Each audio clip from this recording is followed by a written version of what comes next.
Okay, thank you very much, Demetrius. We're now going to move on to Ayse, who will be talking for several minutes about what life was like in a Turkish enclave in 1964. Okay, so Ayse, far away, please. Thank you, Demetrius. That was a nice discussion. Good political messages.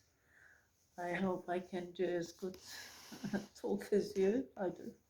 Anyway, Demetrius has asked me to talk about my experience during the times when I was living in Larnaca in enclaves. In 1963, I was living in Larnaca, Salt City, near the Salt Lake.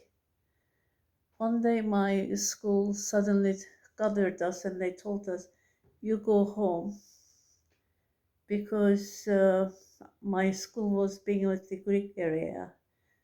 We were told that it would be too dangerous for us to continue our education there. And then for the whole of 1963 and 64, we stopped going to school. We continued to live in the Turkish Cypriot enclave of Larnaca, where we were forced to live in terrible conditions after intercommunal fighting began.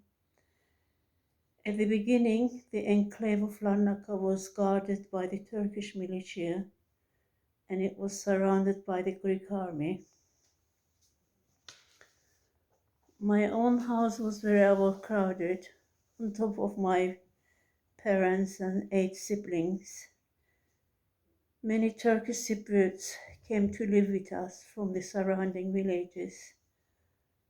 During the 1964-1974, we were virtually imprisoned in this enclave. At one time, when Greek Cypriot army started shooting at my house where I lived, I was shot on my left leg, which still hurts when I walk. It was a United Nations doctor who stepped in and he stopped the bleeding and saved my leg, thanks to him. Of course, this experience made me to realize how us Turkish people were so vulnerable and could have been perished by the Greek militia if it was not the presence of the United Nations. And I wanted the intervention of Turkish government to come and save us. Without Turkey sending dried food, I think we would have died of starvation.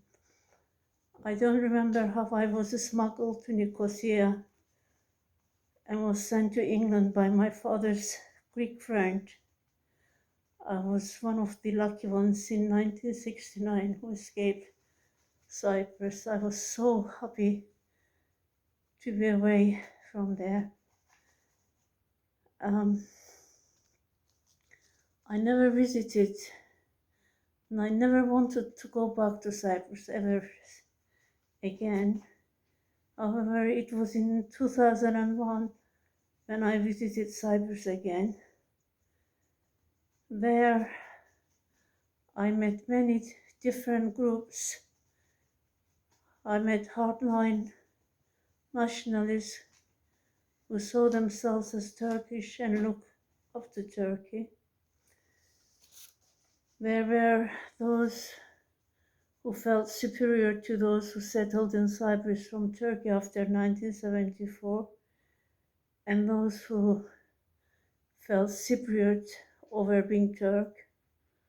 Also, there were those who felt grateful to Turkish military and those who saw Turkish military as an unlawful power.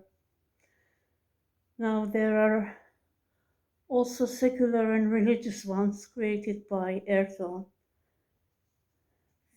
You see, there are many Turkish universities in Cyprus.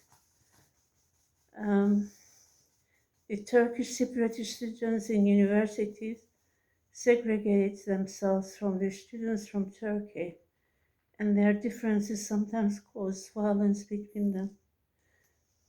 Anyway, there are many dangerous political plays are going on both communities. And I just want to say that, we are both, Greek and Cypriot communities are exploited by them, by our leaders, for the interests of their own benefits. And I would repeat what Dimitris has said, down with imperialism, long live revolution. Thank you, Ayse. Thank you very much, Ayse. Thank you. Thank you.